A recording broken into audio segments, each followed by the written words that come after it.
hours a day, every day. So, I wanted him to get that credit of me coming back healthy, feeling great. So obviously it was a small setback, and he still put an insane amount of work in for me. Matt Nickel out in Toronto, Adam, Claire, like the whole staff, just getting me ready, and something that was unforeseen that nobody else can control. So, it was frustrating for me mentally because my biggest thing is I wanted to be here, conditioning test, show how good I looked at, 34 coming out and sprinting with the young guys and being out there, and then just being here day one to make sure everybody knows, how hard I was working. Trying too hard? Is that the case, Bo? No. I mean, I know that's, can you try too hard? You know what I mean? Like, I wasn't doing anything stupid. I just, something just happened during a workout. It didn't feel great, and it lingered on, and just happened to come up 3 weeks before camp started. So just unfortunate timing, really. What'd you see out there in receiver roles? God, big.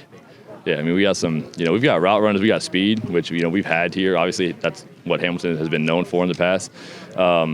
Scott went out and, you know what he's known for. He went out and got some guys that can go make plays in the football, whether it's one-on-one or whether it's in traffic, but go above the rim, make some plays. How did you get a chance to look at Justin? I mean, he's coming back off that horrific. Yeah, I mean, I was keeping in touch with him all off season because that's obviously a guy that I connected with.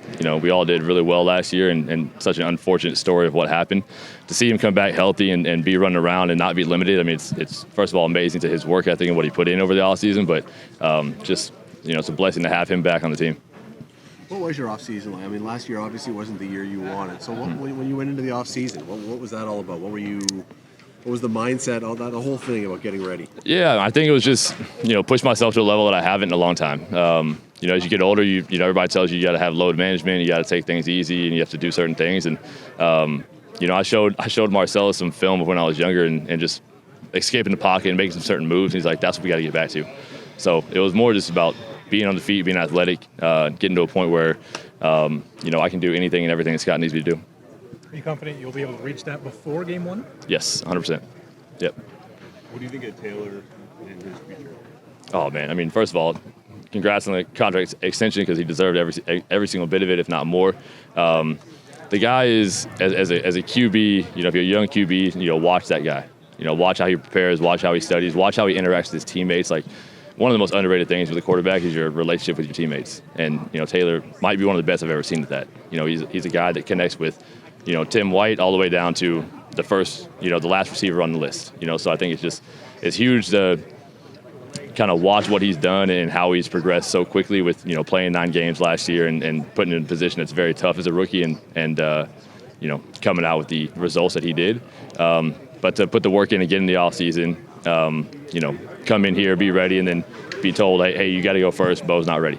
It's another mental thing, which obviously is a great thing for him. It's a great opportunity.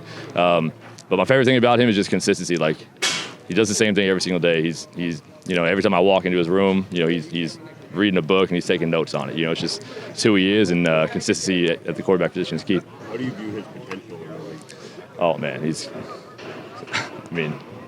how to put it into a word? I'm not really sure, but I don't want to, overhype so you guys can break him down. But he's got potential to be an amazing quarterback in this league for a very long time. 12 years ago, we were saying the same thing about you. I know so often last year we were comparing you and Ricky. How much do you think back to Kevin in 12 when you were coming in with the kind of hype that you had?